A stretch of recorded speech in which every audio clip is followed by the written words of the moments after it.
Boa noite a todos, muito obrigado pela presença de cada um de vocês. Estamos aqui ao vivo no Instagram, boa noite pessoal do Instagram, no YouTube, boa noite pessoal do YouTube, também no Facebook, boa noite ao pessoal do Facebook. Primeiramente quero agradecer a Deus pela oportunidade de nós estarmos aqui todos juntos nesse momento de mais uma reflexão, de mais um diálogo metafísico. Metafísica essa que muda a nossa vida. Inicialmente quero agradecer a Deus a oportunidade de estar aqui com vocês. Só Deus, que é com o qual tudo é possível e sem o qual nada é possível. Então, muito obrigado, Deus, por essa oportunidade. Eu quero, antes de começar, fazer nossos tradicionais recados. Nós estamos em todas as plataformas digitais, todas as redes sociais, Nós estamos no Facebook, nós estamos no Instagram, estamos no YouTube e também estamos no Spotify. Todas as palestras, elas são transformadas em áudio e ficam lá no Spotify. Spotify, o canal chama-se André Coe, e aqui no YouTube, no Facebook, no Instagram, chama-se Ielo, conforme vocês sabem. Então, curta as nossas páginas, entrem, vejam os vídeos que tem lá, compartilhe se fez diferença na sua vida. Também gostaria de falar de novo do nosso site. É importante que você entre no nosso site. Nosso site é o www.ielo.com.br. Está aqui no chat do Instagram. A Rosana acabou de colocar. Obrigado, Rosana, por ter colocado. A Rosana também colocou aqui no chat do Facebook o endereço do nosso site. Lá no nosso site tem material bastante interessante para você conhecer o nosso trabalho. Fala sobre os nossos cursos presenciais. Vamos ter um curso presencial em Sorocaba no dia 21 e 22 de janeiro, no hotel em Sorocaba, no mesmo local, provavelmente no mesmo local que nós fizemos no nosso último encontro. O curso chama-se Cura Metafísica. É um curso de 2 dias, é um sábado e um domingo, e lá você tem a oportunidade de verificar, de aprofundar um pouco mais a metafísica e com certeza fazer a cura tão necessária na sua vida. Nós também temos no nosso site o curso Cura Humana, Cura Metafísica, que é praticamente o mesmo curso, só que esse do site ele é virtual. Ele está na plataforma Hotmart. Você clicando no site, tem lá uma janela, cursos virtuais, clica, tem o curso Cura Humana, Cura Metafísica. Quando você clica, remete você para a plataforma Hotmart. Lá você faz a inscrição, é um curso em módulos, vários módulos, que vai conduzindo você a um despertar, a uma conversão ou a uma iluminação, que as 3 coisas são a mesma coisa. Converter, como o budismo diz, iluminar, como o hinduísmo diz, e despertar, como o budismo fala. As mesmas coisas. É a mesma coisa, 3 palavras significando a mesma coisa. Uma mudança de pensamento, uma mudança do modelo mental que leva você à cura, que leva você ao aprendizado, que leva você a um resultado que você não tem de forma natural. Temos também a jornada pessoal. A jornada pessoal são 12, 14, 16 encontros, depende muito da pessoa. São encontros semanais de 1 hora, 1 hora e meia, onde nós conversamos pessoalmente, online ou presencial, a depender do local. E através dessas conversas semanais, nós também vamos conduzindo você a essa reflexão, a essa cura necessária da nossa vida. Quando a gente fala em cura, eu sempre digo nas nossas lives e vou repetir sempre, cura não é só o corpo. Normalmente quando a pessoa fala cura, ela associa ao corpo, alguma doença que tem no corpo. Cura é qualquer coisa que esteja em desarmonia na sua vida. Aliás, doença é qualquer desarmonia que tenha na sua vida. Tem gente que tem doença física, tem gente que tem doença familiar. A família, quando está doente, é uma doença familiar. Tem gente que tem doença financeira. A pessoa, quando não para o dinheiro no bolso, é doente financeiramente, precisa ser curado. Tem gente que não para no emprego. Tem gente que tem empresa, trabalha 10, 20, 30 anos e a empresa nunca prospera. Então a empresa é doente. Tem gente que não tem relacionamento saudável, então os relacionamentos são doentes. Então a cura metafísica, ela é para qualquer situação da nossa vida que esteja em desarmonia. Bem, o tema da palestra de hoje é Sócrates e a verdadeira ética humana. Eu pessoalmente gosto bastante de Sócrates, gosto muito de Sócrates por variados motivos. Sócrates antecedeu Jesus em pelo menos 400 anos mais ou menos, antes de Cristo. E Sócrates tem algumas semelhanças com Jesus. Ele também tinha seus 12 apóstolos, ele não deixou nada escrito, foi tudo verbal, ele também foi morto por um julgamento injusto, ele também tinha uma questão de alguns ensinamentos dele, apesar de usar outras palavras, ser totalmente igual aos ensinamentos de Jesus. Há nos meios espíritas quem diga, inclusive, que Sócrates é o próprio Paulo de Tarso reencarnado, enfim, tem todas variadas teorias, mas certo é que Sócrates ele é o precursor, ele é o precursor da filosofia clássica.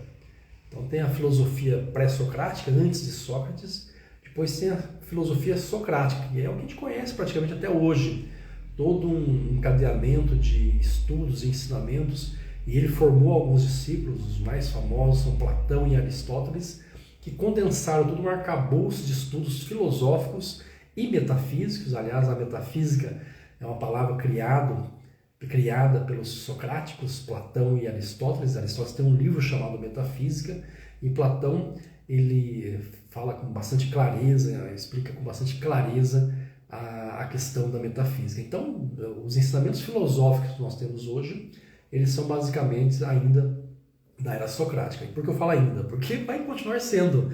Não terá muito mais novidade filosófica, metafísica depois deles. É o que eu também sempre digo nas lives. Tudo que Deus precisava dotar o ser humano de questões espirituais já foram entregues. E já foram entregues há muito tempo. O que nós fazemos agora é buscar traduzir os ensinamentos cristãos, os ensinamentos orientais para o nosso dia a dia. Mas não tem novidade em relação aos princípios espirituais. Estão todos postos nos grandes livros sagrados que nós temos. Temos a Bíblia Sagrada, temos a Torá judaica, temos o Corão islâmico, nós temos o Tao Te Ching, nós temos o Bhagavad Gita, nós temos as sutras budistas, que são em torno de 3.000 sutras, que trazem todo o ensinamento ali muito parecido com o cristianismo. Enfim, todo o ensinamento espiritual que o ser humano precisa para se conectar a Deus, para viver uma vida espiritual bastante adequada, já está posto, nada há de novidade a ser trazido. Então Sócrates, para mim, é uma pessoa assim que eu estudo bastante, gosto bastante dos ensinamentos dele. Então trouxe Sócrates e a verdadeira ética humana. Se tem uma pessoa, tem várias naturalmente, mas tem uma que eu acho que exemplificou com bastante clareza a ética humana. Jesus exemplificou muito a questão do amor, do perdão, da gratidão e naturalmente de toda a ética também, mas Sócrates ele procurou levar em relação à ética mesmo, ele tem vários estudos em relação à ética, o vivenciar, o viver dele era ético, ele não só falava de ética, mas trazia a vivência ética. E aí eu não podia deixar de iniciar então a palestra dizendo que é incrível, é extraordinário, é fantástico, é maravilhoso, miraculoso que nós possamos ter desarmonias na nossa vida, doenças, tristezas e todo tipo de carência, tendo em vista filhos de quem nós somos, tendo em vista nosso DNA genético. Até pelo princípio socrático, nós vamos conversar aqui um pouco hoje, pela questão da metafísica, deveria ser impossível nós manifestarmos coisas desarmônicas na nossa vida, mas a gente consegue. Nós derrogamos uma série de leis divinas postas, né, que em tese seriam impossíveis de ser derrogadas, mas a nossa mente, ela pretendendo ser maior muitas vezes que o Criador, infelizmente, pelo lado contrário da criação, a gente vai criando doença onde Deus não criou, a gente vai criando carência onde Deus não criou, a gente vai criando desarmonia onde Deus não criou. Enfim, estamos aqui para corrigir esse tipo de questão. O que é metafísica, né? Já tenho acho que variadas explicações sobre o que é metafísica, várias lives eu expliquei a questão da metafísica, ela é além da física. Sócrates e Platão, como eu já disse, eles têm toda uma explicação bastante clara, concisa em relação a isso. Platão usa até a questão da linguagem da segunda navegação, a linguagem dos marinheiros. A metafísica vai além da física.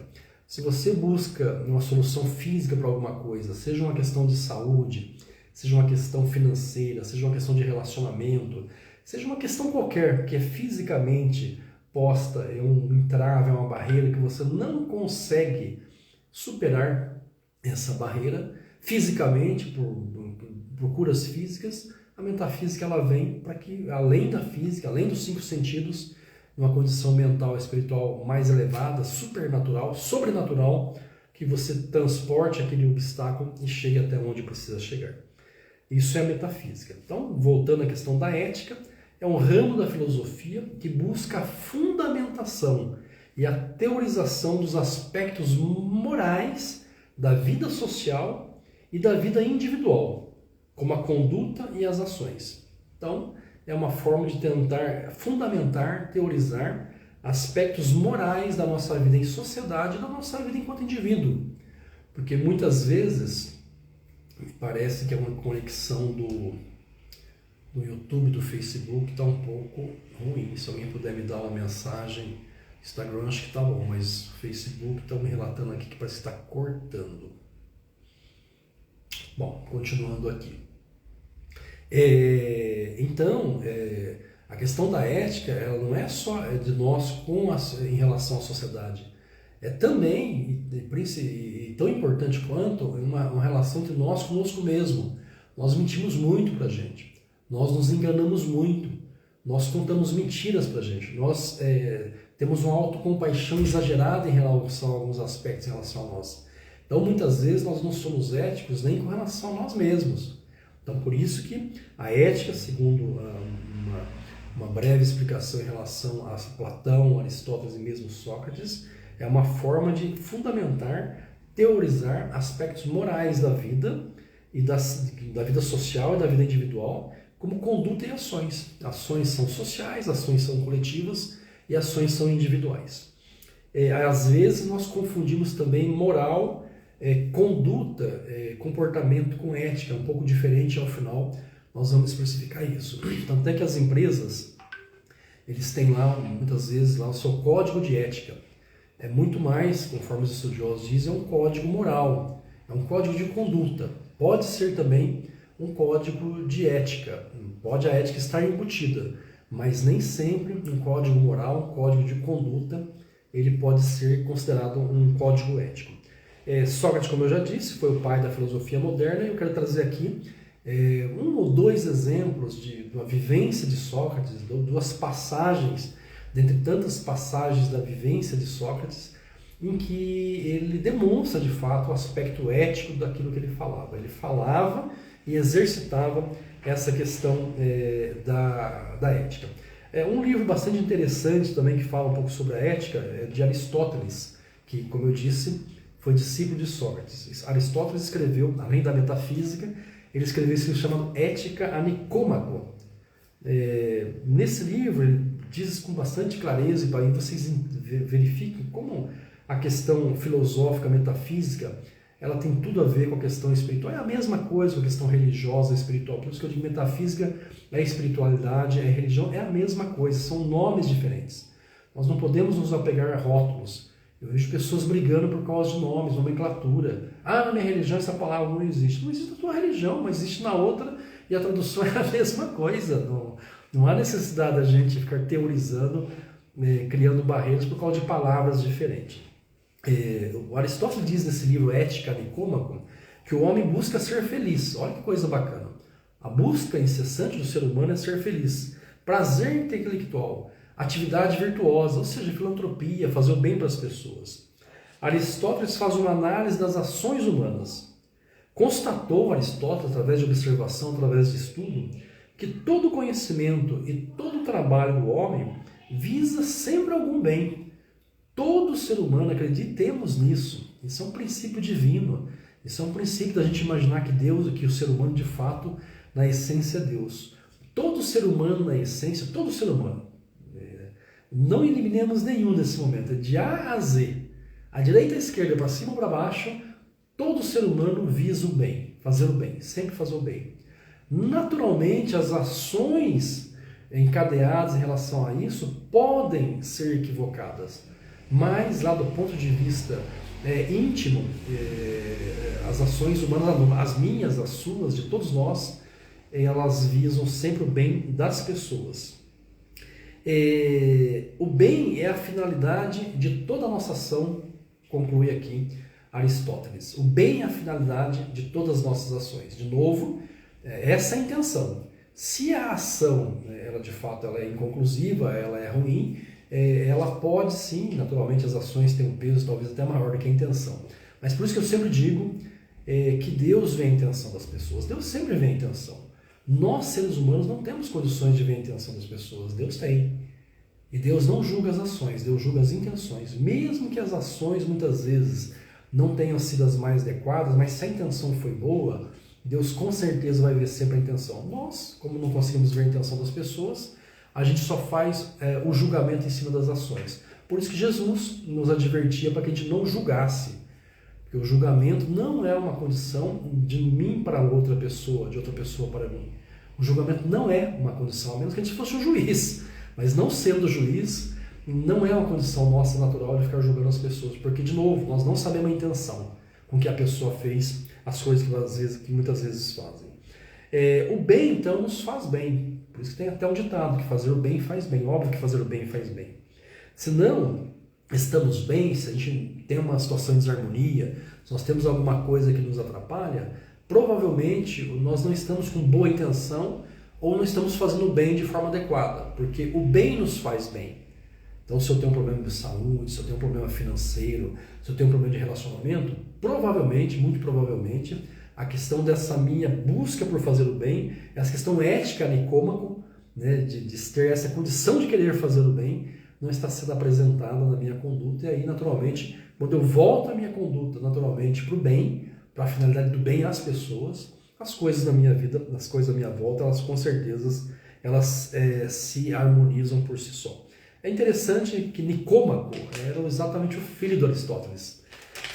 Bacana, né? O Aristóteles tinha um filho, ele escreveu um livro em homenagem ao seu filho, Ética a Nicômaco. E uma das explicações do livro Ética a Nicômaco diz que são vários diálogos, vários ensinamentos, várias, vamos dizer assim, educação que ele dava para o filho dele. Tal era o amor que ele tinha para o filho. Ele tinha um amor tão grande pelos filhos dele, também muito mais por isso, talvez, que ele escreveu esse livro, Ética a Nicômaco, em homenagem ao filho dele.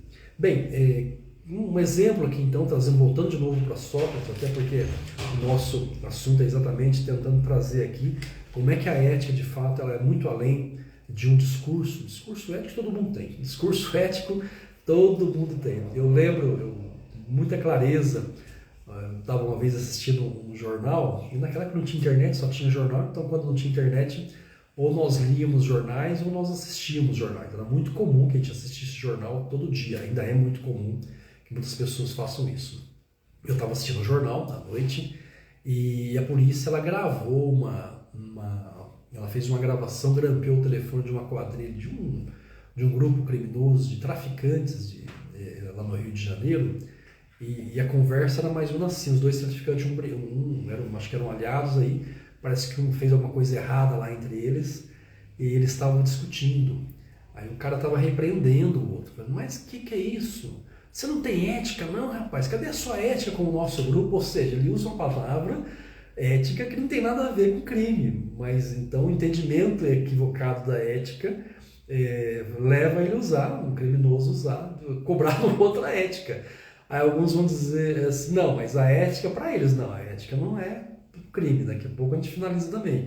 Talvez a conduta, então, e qual que é a sua conduta? Então, tá, a conduta para aquele local de organização talvez seja daquela forma, mas ética não tem nada a ver com crime, não tem nada a ver com aquilo que não é a essência do bem. Talvez moral, talvez por isso de novo as pessoas confundem como moral. A moral daquele grupo, então, talvez seja o crime, talvez seja matar. Então ele podia ter dito, você não tem moral em relação aos seus colegas de trabalho aqui, aos seus companheiros de trabalho, usar moral, embora também a moral devesse sempre ser usada para o bem, mas a moral pode ser uma moral depravada, pode ser uma moral de baixa estirpe, ok? Mas Sócrates, quando ele usa a ética, quando ele fala da ética, ele fala e ele exemplifica.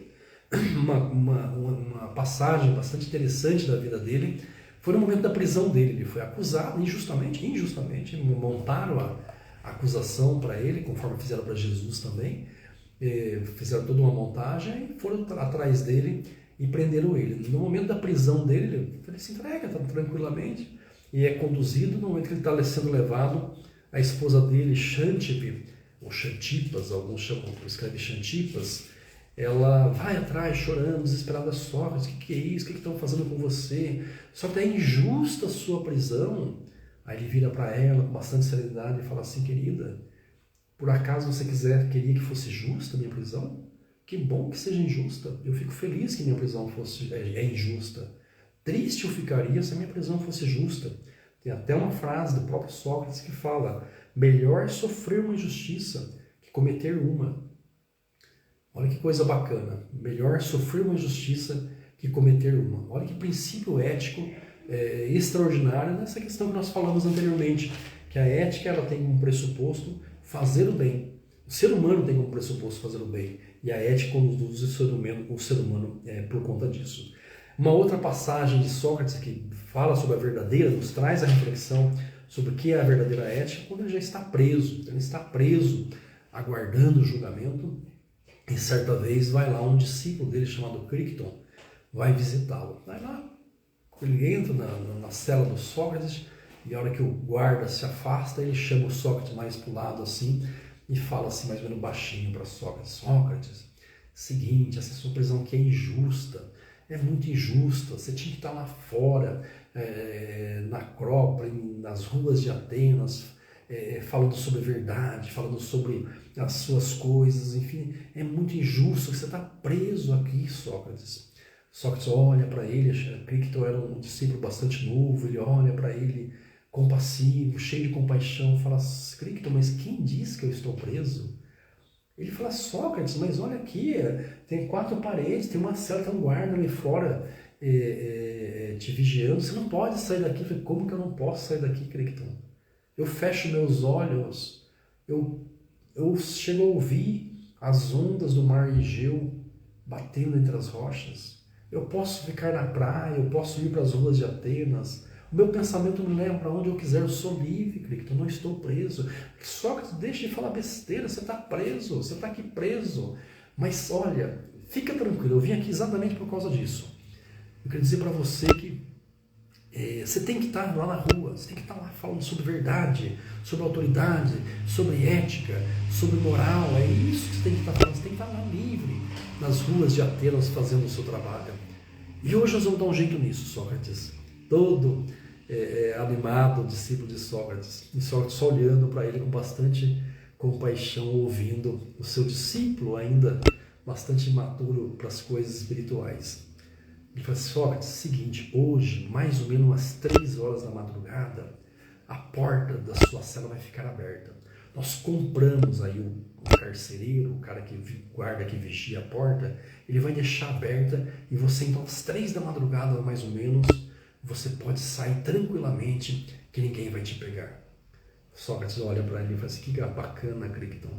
Aí eu saio daqui, depois de vocês terem comprado o guarda, ter pagado o guarda, subornado o guarda, corrompido o guarda, eu saio daqui e vou para as ruas de Atenas falar sobre verdade, sobre conduta, sobre moral e sobre ética. Que bacana, Cricton. Cricton, eu não estou preso, é você que está preso, aquele guarda está preso. Eu estou livre, eu vou ficar aqui. E Cricton ali chora e tenta convencer Sócrates, mas Sócrates sabia muito bem o que estava fazendo. Bem, certo é que Sócrates foi a julgamento e foi condenado à morte. Todos vocês sabem, foi condenado à morte por cicuta. Estava tão programada a morte dele que a taça com cicuta, né, que é um líquido, já estava ali numa mesa pronta, até porque o julgamento dele já tinha um veredito já combinado. E quando falam o resultado do julgamento, que ele é condenado a tomar a cicuta, um dos juízes, que era um dos coordenadores, que era talvez o juiz principal daquela assembleia numerosa de acusadores e de juízes, fala para ele: Sócrates, você tem mais 1 hora para você falar o que você quiser, você fala tantas coisas bacanas para todo mundo, você tem 1 hora, mais ou menos, se você quiser utilizar para falar para a multidão. Sócrates fala assim, não perdemos mais nosso tempo, vamos logo com isso. Ele se dirige até a mesa onde está a cicuta, ele pega a cicuta, toma e ali mesmo ele cai morto. Não, morto não, nunca morreu. Olha que diferença entre quem morre e quem não morre. Sócrates nunca morreu. Nós estamos aqui falando dele, falando das obras dele, falando da vida dele, ele continua vivo. Duvido que alguém saiba o nome de um dos juízes que condenou Sócrates. Os dois principais acusadores de Sócrates, um era um ex-discípulo dele, revoltadinho, o outro era um homem muito rico, que até tinha o nome deles aqui que eu pesquisei, mas nem tive o trabalho de trazer, porque são tão desconhecidos, tão mortos, que vamos deixar eles mortos como são de fato. Sócrates continua vivo. Hoje ainda ele ressoa com seu ensinamento, com sua sabedoria, ainda hoje na nossa vida. Isso é muito importante. Por que eu estou trazendo a questão de Sócrates e a verdadeira ética humana? Porque nós somos muito pródigos, muito rápidos em falarmos de ética, mas muitas vezes a gente se pega em questões não éticas. É um caso que chama bastante atenção, foi até uns 2 anos atrás, ou talvez um pouco mais, 4 anos me parece, ou 5, a Receita Federal ela fez uma mudança na declaração de imposto de renda. Vou dar um exemplo, tem pelo menos uns 10 aqui, mas eu quero dar um exemplo que define basicamente se nós temos comportamento ético ou não temos comportamento ético. Então tinha as pessoas que faziam declaração de imposto de renda, quem tinha filho declara os filhos, né? Declara pai, mãe, se é o provedor daquela pessoa. E as pessoas então não precisavam colocar CPF, ele colocava só o nome. Então a pessoa que tinha lá colocava que tinha 2, 3 filhos. Aí a Receita ela mudou a regra, ela começou a obrigar que os filhos todos tivessem CPF e que os declarantes, ao invés de colocar só o nome dos filhos, colocassem também o CPF dos filhos. De um ano para o outro sumiu 800 mil filhos. Desapareceu 800 mil filhos. Parece que 350 mil declarações do nada desapareceram 800 mil filhos. Ou seja, 350 mil declarações para 800 mil filhos. Em média 3 filhos por declaração que existia, né? Ou talvez não existisse. E desapareceram. Ou de repente os filhos do nada viraram provedores próprios, aí não precisavam mais do apoio dos pais. Óbvio que não é isso. Obviamente que as pessoas faziam para pagar menos impostos. E aí, provavelmente, se a gente for pegar, não vou dizer todas, mas uma grande parte dessas milhares de pessoas, quase 1 milhão de pessoas, provavelmente são pessoas com discurso anticorrupção, discurso de ética, discurso de verdade, discurso muito bonito, mas na hora de fazer exatamente valer a ética, fica um pouco longe de Sócrates. Isso é muito importante. Nós analisarmos exatamente a questão de passar na frente, querer dar jeitinho, de querermos levar vantagem, de pararmos em fila dupla, de ultrapassarmos onde não deve. São tudo que a gente vai derrubando leis, tudo que a gente vai indo contra as leis é antiético. Leis humanas são criadas, mas eu não concordo, sim, mas é uma lei humana. Dai a César o que é de César, é uma recomendação para que a gente respeite as leis humanas. Se a gente não consegue respeitar uma lei de quilometragem, veja bem, uma lei de quilometragem, que é a coisa mais fácil do mundo, é o pé no acelerador, o pé no freio e a mão no volante, uma coisa simples, física. A gente tem às vezes dificuldade de seguir uma lei física, imagina uma lei metafísica, então uma lei mental, uma lei espiritual, que precisa de um pouco mais de cuidado, um pouco mais de dedicação, um pouco mais de atenção. Como eu disse, a moral, conduta, costumes, ela é diferente de ética. Então você pega, por exemplo, a ética, ela é universal, a ética ela é igual em qualquer país do mundo. Isso é muito importante, porque a ética ela tem a ver com a vida. Melhor ainda, com a preservação da vida. A ética tem a ver com a preservação da vida. Tudo que vai de encontro à preservação da vida, tudo que afete a vida humana, ela é antiético. Por isso que costumes, moral e conduta, ela varia de país para país, de região para região. Então você pega, por exemplo, tem região no país que tem um tipo de conduta, de comportamento, numa outra região tem outro. É totalmente normal e os dois podem ser éticos, não tem problema. Ou um pode ser ético ou não ético, ou nenhum dos dois, talvez nenhum dos dois sejam éticos. Você pega países, por exemplo, em especial países ocidentais, orientais, países lá do Oriente Médio, tem alguns comportamentos, algumas questões de moral, algumas questões de conduta desses países que para nós aqui é totalmente inadequado. Você veja bem, né, a questão de vestimenta, por exemplo, aqui no Brasil, no Ocidente, é de um jeito. Você vai a alguns países do Ocidente, do Oriente Médio, a questão da vestimenta é completamente diferente. O nosso padrão de vestimenta, especial de mulheres, não tem patrocínio em alguns países. Mas lá é o comportamento deles, é a moral deles, é a conduta deles, é um código deles. E talvez não tenha nada a ver com ética. A ética ela é universal. Ela é a mesma numa tribo indígena, no Oriente Médio, no Extremo Oriente, no Sudeste Asiático, na Europa, na África, na Ásia e nas Américas. Porque a ética tem a ver com a preservação da vida. Na dúvida se é ético ou não, analise sempre do ponto da preservação da vida. Então, vamos dar aqui alguns exemplos. Imagina você, um comportamento meu, o encadeamento daquele comportamento, ele pode, vamos dizer assim, colocar a vida de alguém em risco. Ele é antiético, por mais que seja moralmente aceito, socialmente aceito. Sabe aquela questão que a pessoa fala, todo mundo faz isso, todo mundo faz, tem um monte de gente sendo prejudicado. Então, por exemplo, um desvio de dinheiro da saúde, por exemplo. A pessoa quando desvia dinheiro da saúde, mas todo mundo faz isso. E aí você vai vendo em pequena escala, em média escala, em grande escala. É numa prefeiturazinha pequenininha, de 5 mil habitantes, numa de 20, numa de 30, numa de 1 milhão. Mas é só o dinheiro. Ninguém morreu. Parece que ninguém morreu. Mas o encadeamento daquela falta daquele dinheiro pode sim tirar a vida de alguém, aí é antiético. O meu comportamento profissional, por exemplo, em qualquer profissão, quando a gente fala questão de vida, talvez todo mundo lembre de um médico. Se um médico talvez não atende a pessoa na hora adequada, a pessoa morre, é antiético? Sim, é antiético, óbvio que é antiético.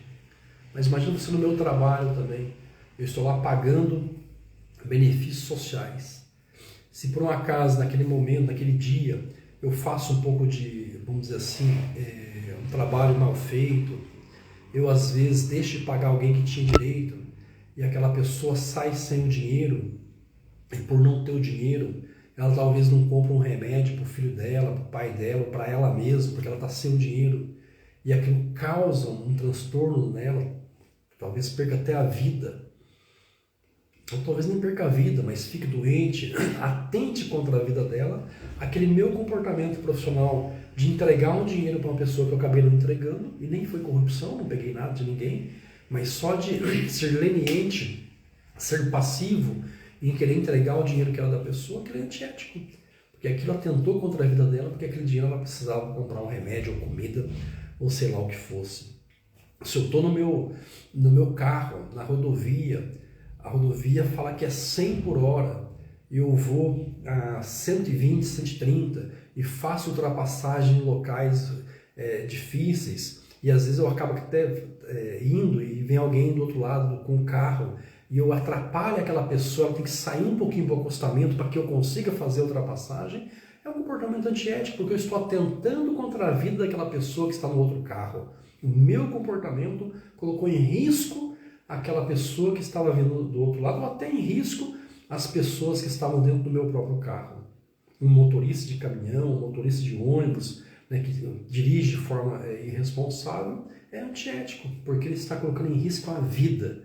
Então, se você tem dúvida se o comportamento é ético ou não é ético, analise se o seu comportamento coloca em risco a vida, prejudica a vida de alguém. Aí é antiético. Aí, de novo, por isso que é diferente de moral, de conduta, de costumes, que pode ser muito diferente em outras religiões. A ética não é diferente em lugar nenhum do planeta.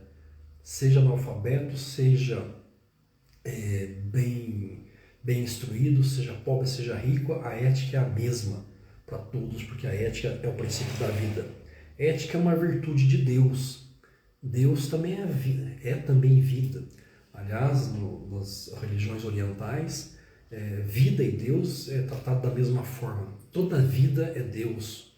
Deus é toda vida.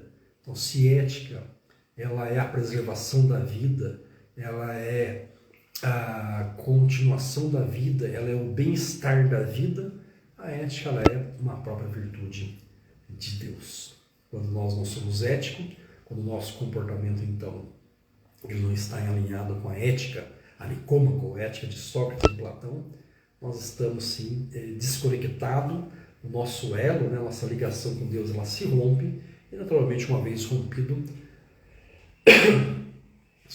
tudo em nossa vida pode entrar em desarmonia.